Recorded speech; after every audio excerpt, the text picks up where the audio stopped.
കഴിഞ്ഞ 45 ദിവസത്തിനിടെ രാജ്യത്ത് അധികൃതർ തകർത്ത മതസ്ഥാപനങ്ങളുടെ കണക്കറിയണ്ടേ? 23 മതസ്ഥാപനങ്ങളാണ് തകർത്തെറിഞ്ഞത്. ഇതിൽ 1000 വർഷം മുതൽ 2 നൂറ്റാണ്ട് വരെ പഴക്കമുള്ള മുസ്ലിം പള്ളികൾ, ദർഗകൾ, മദ്രസകൾ ഉൾപ്പെടും. അനധികൃത നിർമ്മാണം ആരോപിച്ചാണ് ഇവയിലേറെയും ബുൾഡോസർ രാജിന് വിധേയമാക്കിയത്. സമ്പൽ, വാരാണസി, ജയ്പൂർ തുടങ്ങിയ നഗരങ്ങളിൽ ഈയിടെ നടന്ന വൻ പൊളിച്ചുപാറ്റൽ നടപടിക്ക് പിന്നാലെ നടത്തിയ പഠനമാണ് ഞെട്ടിക്കുന്ന കണക്കുകൾ പുറത്തു കൊണ്ടുവന്നത്.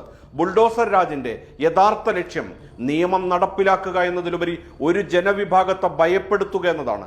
ജനാധിപത്യത്തിൽ ഒരു വ്യക്തി കുറ്റം ചെയ്തുവെന്ന് ആരോപിക്കപ്പെട്ടാൽ അത് തെളിയിക്കേണ്ടത് കോടതിയാണ്, ശിക്ഷ വിധിക്കേണ്ടതും കോടതിയാണ്. എന്നാൽ ബുൾഡോസർ രാജ് നടപ്പിലാക്കുമ്പോൾ സർവ്വ നിയമങ്ങളും കാറ്റിൽ പറത്തുകയാണ്.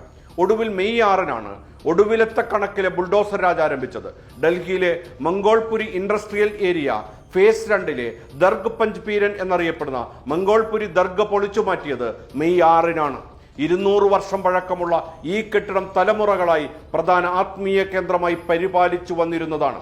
മെയ് 21-ന് ഡൽഹി വികസന അതോറിറ്റിയുടെ ഉടമസ്ഥതയിലുള്ള ഭൂമിയിൽ നിർമ്മിച്ചെന്നാരോപിച്ച് BJP MLA കർണയിൽ സിംഗിന്റെ നേതൃത്വത്തിലുള്ള സംഘമാണ് ഡൽഹി പിതംപുരിയിലെ മദ്രസ പൊളിച്ചു മാറ്റിയത്.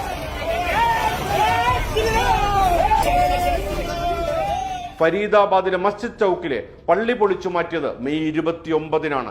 കനത്ത പോലീസ് ബന്ദോബസ്തിൽ പുലർച്ചയ്ക്ക് മുമ്പായിരുന്നു തകർക്കൽ. ഒടുവിലിത വാരാണസിയിലെ കാശി റെയിൽവേ സ്റ്റേഷന് സമീപത്തെ ചരിത്രപ്രസിദ്ധമായ മസ്ജിദ് ഗഞ്ച് ഷഹീദയുമായി ബന്ധപ്പെട്ട പൊളിക്കൽ നടപടികൾ വൻ വിവാദത്തിന് തിരികൊളുത്തിയിട്ടുണ്ട്.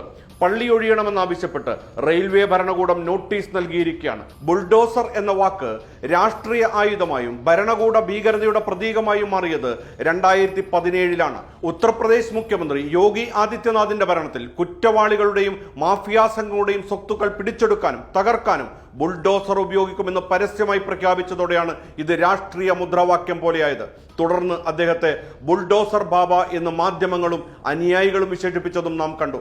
എന്നാൽ ഇന്ന് മതവിദ്വേഷം പ്രകടിപ്പിക്കാനുള്ള ഒന്നായി ബുൾഡോസർ രാജ് മാറി. 2020-കൾക്ക് ശേഷം, പ്രത്യേകിച്ച് പൗരത്വ ഭേദഗതി പ്രക്ഷോഭങ്ങൾക്ക് ശേഷം ബുൾഡോസർ രാജ് ഒരു ശിക്ഷാരീതിയായി മാറി. കൃത്യമായി ഇതിനെ അധികാര ദുർവിനിയോഗം എന്ന നിലയിൽ മാത്രമേ കാണാനാകൂ.